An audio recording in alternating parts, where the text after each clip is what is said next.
she was not only denied boarding, but, as she claims, was even placed on the so-called blacklist by Airline. I strongly criticize the unknown American airline for taking an unnecessary risk.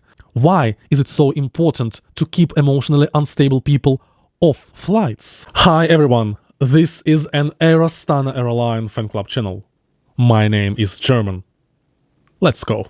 Welcome aboard Airastana. Today's topic is denial of boarding a passenger. It's a sensitive issue that's getting more and more attention thanks to social media, where everyone has a platform to speak out. I won't waste time on the obvious reasons like being late or overbooking. Let's jump straight to the most controversial one from the passenger's point of view: inappropriate behavior. We'll watch two videos. One was filmed in the US and the other was recorded in Kazakhstan in early May. The original audio in the videos will be turned down. I can't sit next to this thing. No worries. I'm going to go speak to the captain. Please speak to the captain, please. Oh. Ah! Oh my God, he's assaulting me. I knew it. All these maggots, you just hit me. Oh! Please stop. So, the lady in the first video seen on the plane showed intolerance toward another passenger because of his hat supporting US President Donald Trump. She threw a tantrum and, according to sources, demanded to be moved to the first class. However, in the end, the man was moved up 2 classes, and the incident didn't escalate further. The flight departed to its destination. Now I'm going to show you the second video, this time from Kazakhstan. Again, I will reduce the volume so it won't hurt your ears. The main character of this incident is already known. Moreover, she has published the story on her social media, sharing her first-person perspective on what happened.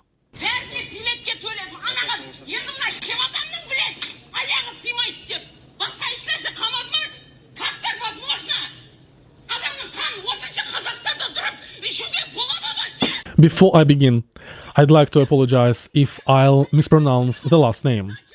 Briefly about the situation. Ayjan Kinesova was supposed to fly with Airline.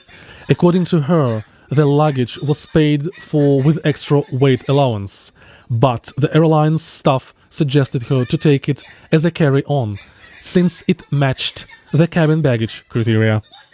After check-in was completed, a supervisor raised concerns, and upon rechecking, the item was no longer deemed acceptable as carry-on, which led to a conflict. We'll leave aside the accusations from Ms. Kinesova about personal animosity from the registration supervisor. The main point is her behavior. The video captures her using obscene language, and she also shoved her suitcase. As a result, she was not only denied boarding, but, as she claims, was even placed on the so-called blacklist by Airline. Later, the airline's press service denied that Ms. Kinesova was added to any no-fly list and explained that the decision to deny boarding was based on an assessment of her behavior and emotional reaction. Now, let's compare the essence of these two situations. I should clarify that this happened purely by coincidence, that both individuals in the videos are women. I want to avoid any future accusations of unfair treatment of the opposite gender. It just happened that both incidents occurred recently and showed up in my feed on the same day, just hours apart.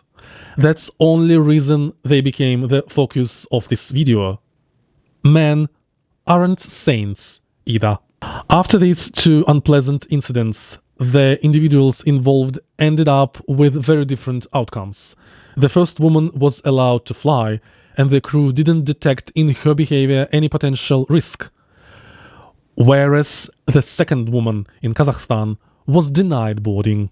I want to point out that a few months ago, there was a very similar scandal related to hats supporting one of the US election candidates. 2 passengers were removed from the flight for refusing to stop publicly showing their political stance. So, it's absurd to claim there are clear criteria for acceptable behavior during boarding, check-in, customs, or passport control. Airlines staff make these decisions based on their own judgment and experience dealing with insane passengers. Of course, there are internal regulations and guidelines for handling suspected intoxication, deception of the airline staff, and so on. But when it comes to evaluating behavior as appropriate or inappropriate, things get much trickier, and the fluctuation of the decision maker's pendulum intensifies. Personally, I believe the first story could have ended badly. That passenger could have started a conflict mid-flight, turning the entire journey at risk. That's why I support the decision that was taken by registration supervisor Akun Zhouinbayeva to deny boarding to the Kazakhstani citizen. At the same time, I strongly criticize the unknown American airline for taking an unnecessary risk. They clearly faced strange behavior, but only responded by moving one passenger to another class. I believe they should have at least to call the law enforcement officer to assess the situation. In such cases, individuals with unstable mental states often reveal their true selves. Why is it so important to keep emotionally unstable people off flights? As I mentioned earlier, such passengers might start arguments with the crew mid-flight. They might also involve other passengers, innocent bystanders, in the conflict, especially in the confined space of an aircraft.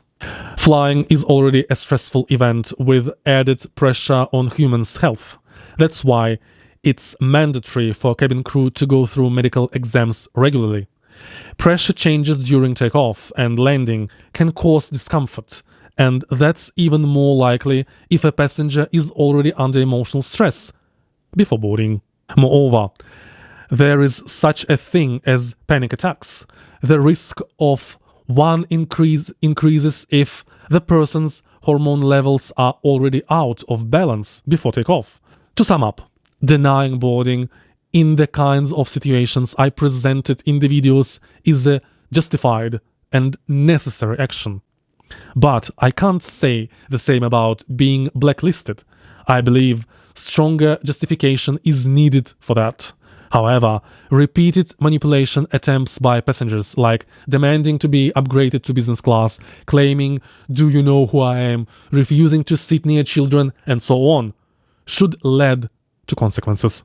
Nowadays, only passengers leave the feedback about their trips, and those reviews are considered in airline ratings. It's a one-sided process.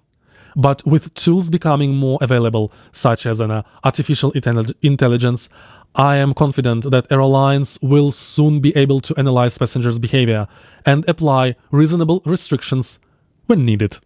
I say this as a person who doesn't want to be a hostage to a vengeful passenger who boards a flight just to take revenge for having to pay additional luggage fees or not getting upgraded to business class. Again, I clarify my key message. Flying is stressful for the average person, both physically and emotionally, and sometimes those factors amplify each other. When you add potential delays, unexpected expenses, or the risk of missing long-awaited events, vacations, or even funerals, it increases the pressure. Just one spark and even the most emotionally stable person can explode. Worse yet, more people may get caught in the fallout, and their safety could be at risk. That's why, if someone has emotionally lost their balance, they need to regain it in a calm environment, on the ground, not in the air. Alright, this is it. Please press like and leave your comment under this video. Thank you for watching, and I see you next time. Goodbye.